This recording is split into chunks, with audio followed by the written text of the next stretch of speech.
Jaffa's Mystery Tour. It was a spooky day in Foodland, and the weather was cold, dark and gloomy. Jaffa was only just about to start his round when he looked up at the morning sky.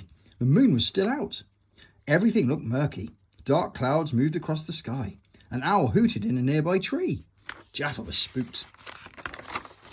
Jaffa's first stop of the day was at Parsnip's house. Now, have you ever seen Parsnip's house? No? Because I haven't either. Ha ha! This is Parsnip's house. It's shaped just like a sack, just like Spud's. Parsnip was eating his breakfast when Jaffa pulled up outside his house. Jaffa got out of his van and walked down the path. The path leading to Parsnip's sack-shaped house was long and winding. Jaffa had to walk through a field to get to it. Jaffa knocked on the door, and Parsnip answered. He was very pleased to see him. "Hello, Jaffa," he said. "Is that for me?" looking at the parcel in Jaffa's hands. "Yes, it is. This morning is very dark." "I'm not a fan of the dark," he admitted nervously. "It's hard to read the addresses on the letters. I'm going to need a torch."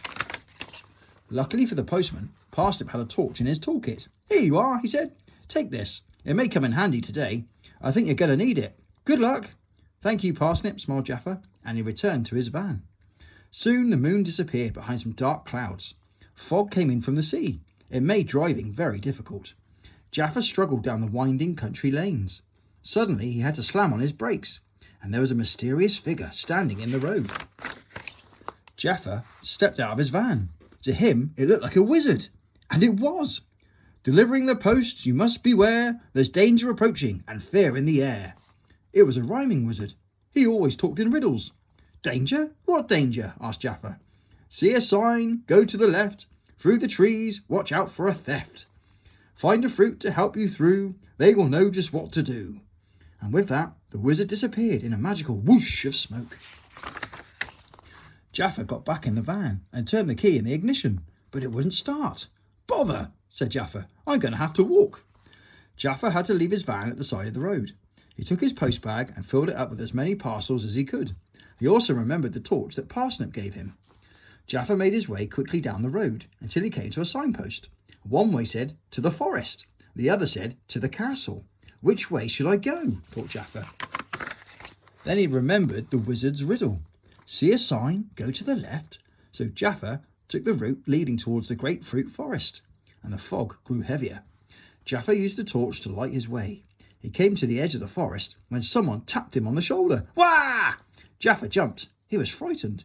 But luckily, Jaffa turned to find a familiar face looking back at him. It was PC Pineapple. "Jaffa, what are you doing here in the dark?" Then Jaffa told the policeman about what the wizard had said. "Through the trees, watch out for a theft." "A theft?" said PC Pineapple. "Come on, let's get through the forest and keep our eyes peeled for anything suspicious."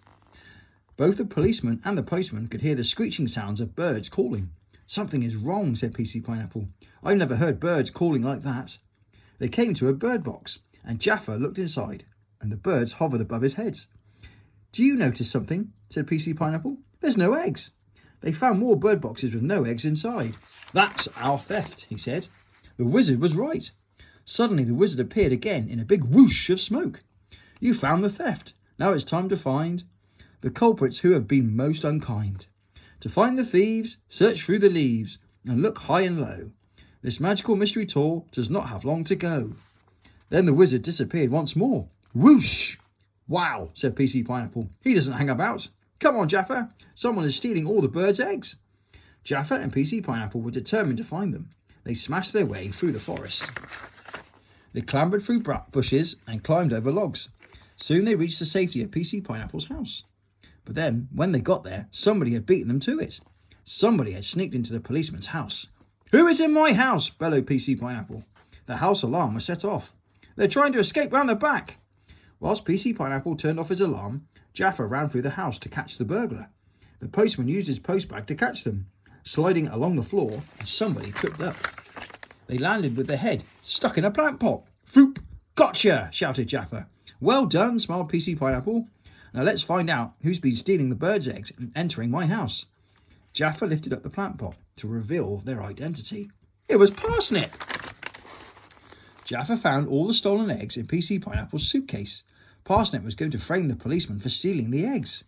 PC Pineapple put Parsnip in handcuffs. "You're going to jail," he said to Parsnip. "I would have got away with it too, if it wasn't for that meddling postman." But why? Asked Jaffa. Why steal the eggs and frame PC pineapple for it? And how did the wizard know? To find out, we'll have to wait for part 2. Hope you enjoyed that story. We'll see you again next time.